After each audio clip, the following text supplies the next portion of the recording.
Today's card features several techniques. This is an eclipse card, but it also is a reverse embossing card. To begin with, I prepped my watercolor paper, which is from Arteza, with an anti-static bag, and then using Potter's Clay ink, which is from Memento, I stamped my image. Once my image was stamped, I'm going to be taking my Arteza watercolor pencils and a brush, which is just one that I picked up from the craft store, to color my image. Between colors, I do in fact use a baby wipe to clean up my pencil. This allows me to keep my clean water clean. It did, by the way, take a couple applications of my Potter's Clay ink to get the image to be smooth. I usually stamp on the non-textured side of watercolor paper.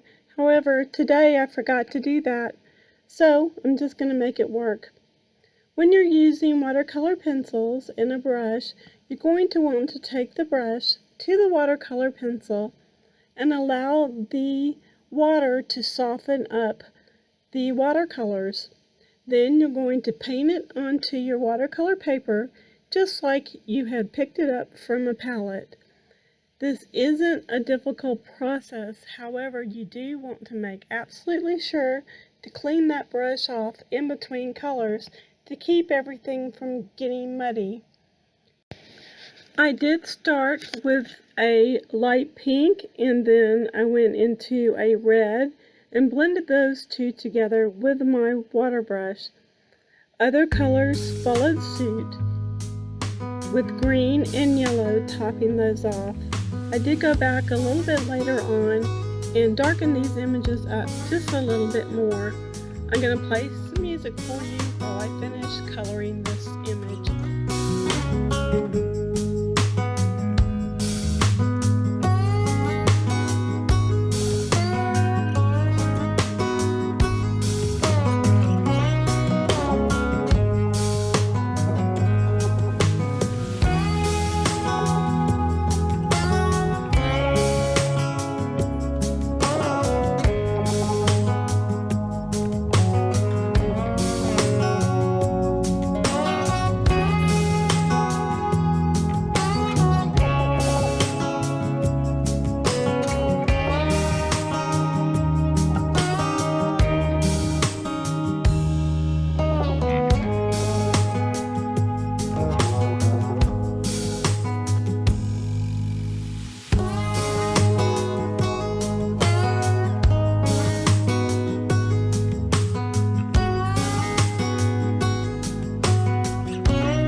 I used some Versamark ink and re-stamped this image. Once it was stamped, I added my embossing powder. The embossing powder I'm using today is just a clear, detailed embossing powder. Once I have that on my image, I'm going to apply it one more time and then heat set it. Now that the image is ready to go and it's been heat set, I'm going to take that to my die cutter and die cut the word friend. The background panel is cut from a scalloped rectangle die, and the fore panel is cut using a stitched rectangle die. When you're cutting out your image, or your saying in my case, if it has a dot or what's known as a tittle, don't lose it. You're going to want to put that back into place along with the pieces that go in the E and in the D. Cut apart some foam tape, and in this case I used a double thickness and tried to keep the strips as thin as I possibly could.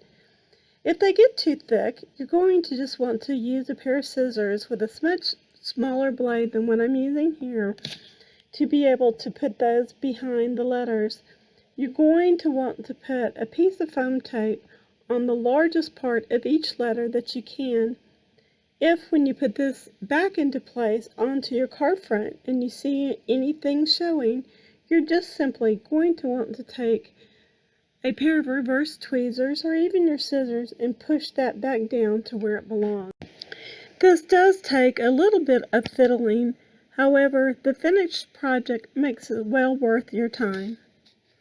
Once I had all of this done, I took a watercolor pencil and did some splattering over the background.